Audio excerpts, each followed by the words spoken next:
जय श्री राम भक्तों। आज की कहानी बड़ी ही रोचक और दिलचस्प होने वाली है, क्योंकि आज का किस्सा शायद आपने रामायण में ना पढ़ा होगा ना देखा होगा। रामायण का युद्ध चल रहा था और भगवान श्री राम और लक्ष्मण को मेघनाथ ने शक्ति मारकर उन्हें नागपाश में बांध दिया था। और यह इत्तेफाक नहीं था कि वहां पर गरुड़ देव आए थे और उन्होंने भगवान श्री राम को और लक्ष्मण को उनके नागपाश से छुड़वाया था। यह कथा बहुत पुरानी है, जब रावण के पिता ने गरुड़ जी की माता को बंदी बना लिया था और इसमें शर्त थी कि वो उनको अमृत ला कर देगा और इसमें सहायता चाहिए थी श्री हनुमान जी की। तो इसमें गरुड़ जी की भक्ति और हनुमान जी की भक्ति की पराकाष्ठा आपको सुनने और जानने को मिलेगी। ये कहानी बहुत ही गहराई से आप तक पहुंचाई जा रही है, तो इसको ध्यान से सुनिएगा। कथा उस समय की है जब रावण के पिता ने गरुड़ की माता को बंदी बना लिया था और इसमें सहायता चाहिए थी हनुमान जी की भी, जो कि संकट हरने वाले हैं। और गरुड़ देव जी अपनी माता को बचाने के लिए, उस बंधन से मुक्त करने के लिए व्याकुल थे। और आगे वो क्या करते हैं, इस कहानी में आपको आगे आगे जानने को मिलेगा। जब अमृत लेने की बारी आई और हनुमान जी इंद्रलोक में पहुंचे, तो वहां पर विष्णु जी भी आए। उन्होंने कहा कि ये अमृत हम देवताओं की धरोहर है, हनुमान मैं तुम्हें इसे ऐसे नहीं दे सकता। तो इसी विषय में श्री विष्णु भगवान जी ने हनुमान जी की परीक्षा लेनी चाहिए।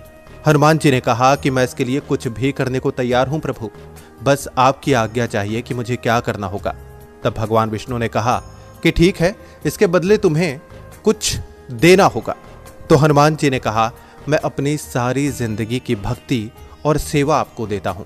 मैं पूरी जिंदगी आपका दास बनकर रहूंगा, क्योंकि मुझे किसी की माता को बचाना है और माता से ऊपर इस पृथ्वी पर, इस पूरे ब्रह्मांड में कुछ भी नहीं है। और साथ ही जब गरुड़ की बारी आई तो उन्होंने कहा प्रभु अगर ऐसी बात है तो मैं भी हनुमान जी की तरह आपकी भक्ति में लीन होकर आपकी सवारी बनने को तैयार हूं। तो भक्तों, गरुड़ जी के बाद हनुमान जी की बारी आती है। जब भगवान विष्णु ने श्री राम जी के रूप में जन्म लिया, तो भगवान विष्णु को किया गया वादा हनुमान जी ने श्री राम जी की भक्ति में निभाया। हनुमान जी की भक्ति की यह पराकाष्ठा और गरुड़ की सेवा का भाव यहां पर हमें साफ साफ नजर आता है, साफ साफ छलकता है। तो दोस्तों, यहां पर देखिए, कहा जाता है कि जहां पर भी भगवान श्री राम जी का नाम लिया जाता है, उनकी कथा होती है, उनके सेवक, उनके दास, उनके भक्त वहां पर मौजूद होते हैं, चाहे वो किसी भी रूप में हो। तो वहां पर भक्त शिरोमणि हनुमान जी की उपस्थिति हमेशा रहती है।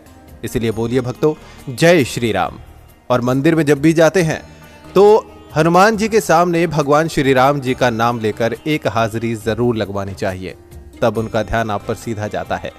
आज की वीडियो आपको कैसी लगी हमें जरूर बताइएगा, कमेंट करके लोगों तक भी शेयर कीजिए, अपने परिवारजनों तक शेयर कीजिए। भगवान राम की भक्ति में लीन रहिए। चैनल को सब्सक्राइब कीजिए, लाइक कीजिए, प्यारे से कमेंट्स कीजिए। जय श्री राम।